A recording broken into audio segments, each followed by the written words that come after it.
You are listening to Viewpoints from PlaceCloud. Cultural researchers tell stories of places from around the world.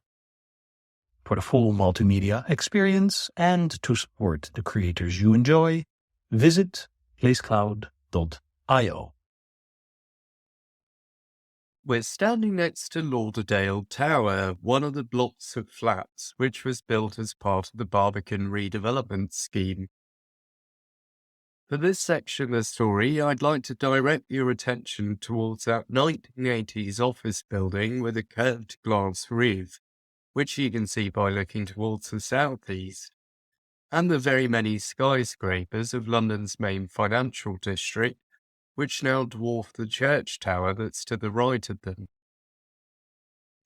Based in New Hyde near the Medway River in Kent, the original manufacturers of Holoplast Limited had been taken over by Albert E. Reed & Co., later the Reed Paper Group, by the mid-1950s.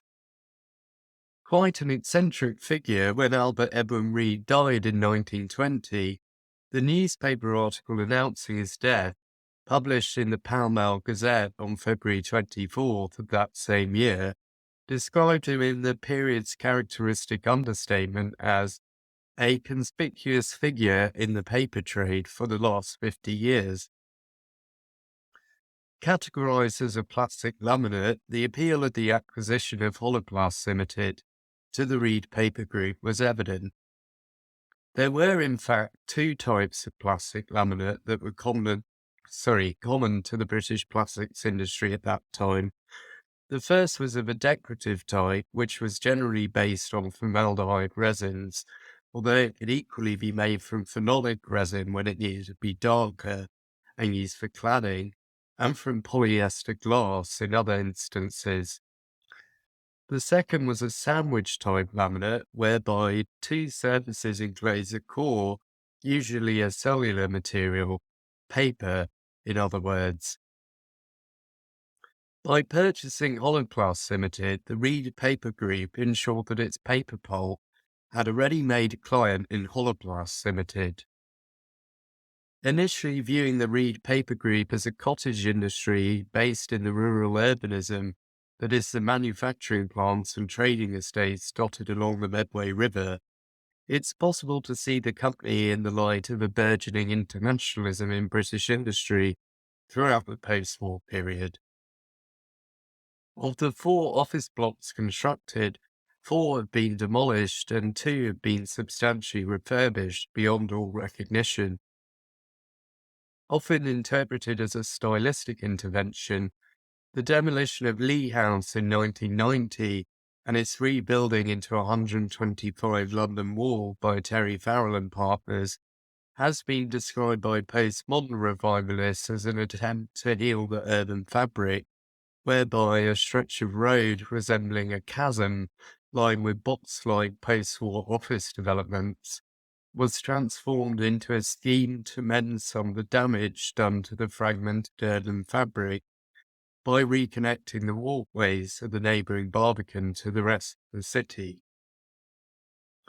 These perspectives, however, overstate the transformative power of modern architecture and lend credence to the idea that healing the city is more important than the damage that's caused to the earth by man-made climate change.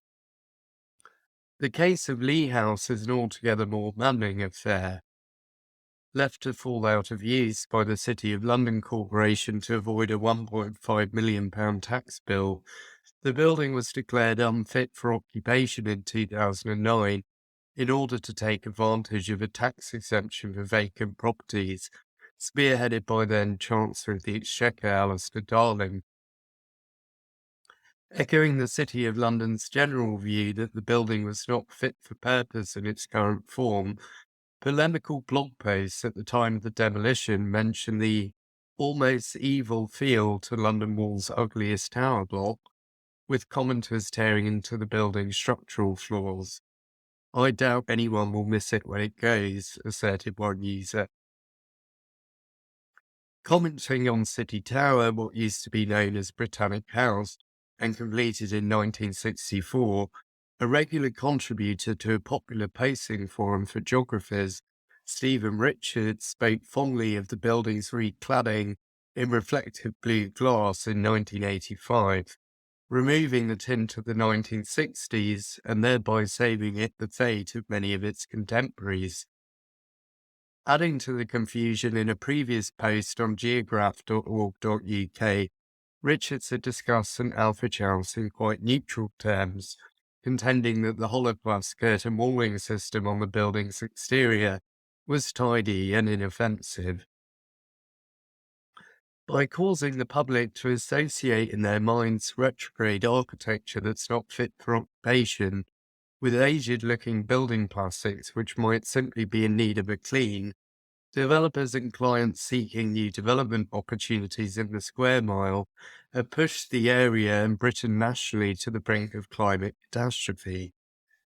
In the case of St Alphage House, the City of London Corporation served to cement this association between aged plastics and the need for constant renewal, whereas in the case of Lee House, its demolition and rebuilding was argued for in terms of artistic changes that had occurred over the previous 20 years, but took little account of the redevelopment's subsequent environmental impact.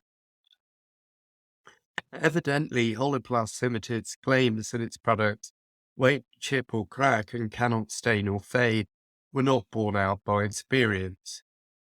Yet public perception that plastic ages poorly can be used against buildings containing plastic, and by extension the vast amounts of energy that went into making them. A preference for retain and repair over remove and replace must be the starting point for any conservation strategies that are formulated for building plastics over the coming years.